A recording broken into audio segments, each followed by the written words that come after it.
इससे पहले 6 पार्ट हो चुका है, आप लोग उसको जाके देखिए और समझिए। और अगर उसमें कुछ सही करने वाला कुछ रॉन्ग हो तो आप उसमें कमेंट करके हमें बता सकते हैं कि वीडियो को और कैसा बनाया जाए।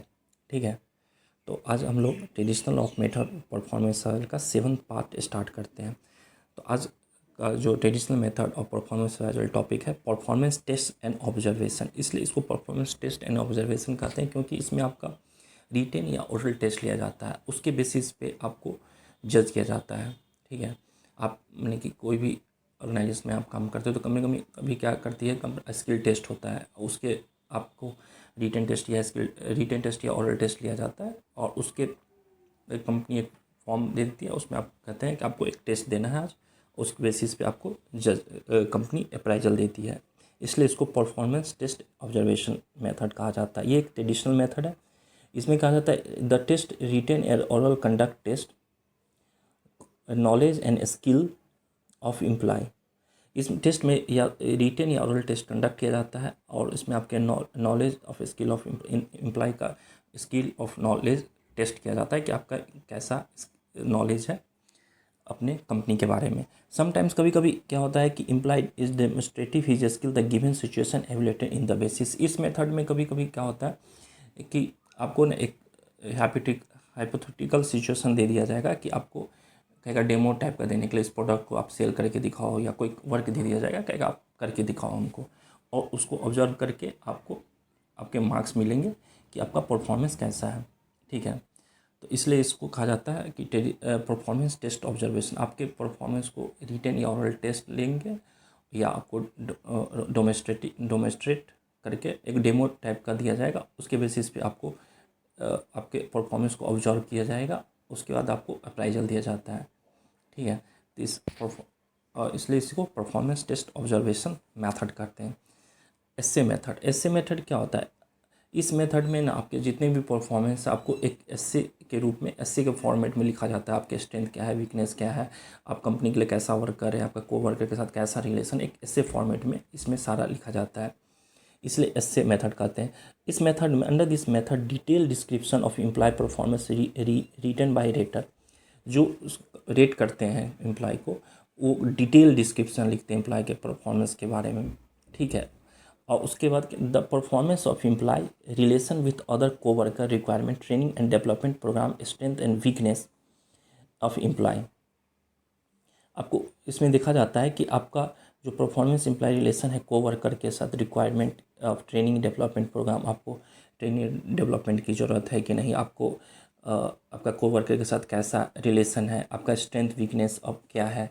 अब ये माने कि बहुत सारा चीज़ उसमें डिस्क्रिप्टिव वे में आपको सारी चीज़ उसमें लिखते हैं। ठीक है, और उसमें points are including in the essay, सारे पॉइंट को एस्से फॉर्मेट में लिखा जाता है। ठीक है, उसके बाद efficiency of traditional method of performance apply depend of writing skill of rater. ये सारा इफेंसी जो कैपेसिटी है ट्रेडिशनल इसको traditional method of performance depend करता है रेटर आपको प्रेजेंट कैसे करते हैं, या तो आपको निगेटिव वे में प्रेजेंट करते हैं या पॉजिटिव में प्रेजेंट करते हैं। तो सारा डिपेंड करता है रेटर आपको प्रेजेंट कैसे करता है, उसी पे आपके परफॉर्मेंस को जज किया जाएगा और उस बेसिस पे आपको अप्राइजल दी जाएगी। अगला मेथड है cost accounting method. Cost accounting method को इसको ये समझते हैं ना कि आपको कोई कंपनी में जॉब कर रहे हो, ठीक है, तो उस कंपनी आपको रखने से क्या बेनिफिट होता है, आपको कंपनी को लॉस है या प्रॉफिट है। अगर आप कंपनी आप पे 10,000 रुपया खर्च करती है तो कंपनी ये उम्मीद रखती है कि आप कंपनी कम से कम 15 या 20,000 रुपया कमाए आपसे, इसलिए याद आता है कॉस्ट अकाउंटिंग मेथड। उस बेसिस पे आपको जज करती है। ठीक है, human resource accounting method of analysis performance through out monetary benefit in the company.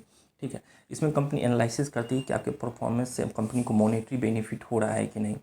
Obtain by comparing retaining employ of the cost of monetary benefit या सर्टेन स्पेसिफिक ऑफ एम्प्लॉय।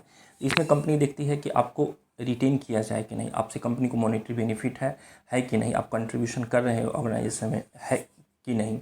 अगर कंपनी को आपसे मॉनेटरी बेनिफिट है तो आपको retain करेगी, और monetary benefit नहीं है तो आपको कंपनी हटा सकती है। ठीक है, डिस्क्वालीफाई कर सकती है आपको, या आपको कंपनी उस पोस्ट से हटा सकती है। तो ये इसको इसलिए कॉस्ट अकाउंटिंग मेथड कहा जाता है। ठीक है, ये भी एक ट्रेडिशनल मेथड के अंतर्गत आता है।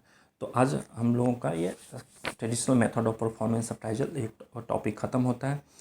इस टोटल 7 पार्ट है traditional method of performance appraisal के, और ये PSU exam, UGC net, IBPS SO exam में बहुत सारे क्वेश्चन पूछे गए हैं। तो आपको टॉपिक वाइज MCQ करना है तो आप प्रीमियम ग्रुप ज्वाइन कर सकते हो टेलीग्राम पे। ठीक है, और आगे अब modern method of performance appraisal start होगा। ठीक है, तो वीडियो को आप लाइक कीजिए, सब्सक्राइब कीजिए और कमेंट कीजिए, और उसमें कुछ सुधार करने वाला हो तो हम लोग उसमें सुधार करेंगे। अभी हम लोग का नया एक्सपीरियंस है तो इसलिए कुछ इसमें गलती भी हो सकती है, इसलिए आप लोग कमेंट करके हम एडवाइस दे सकते हैं। Thank you for watching.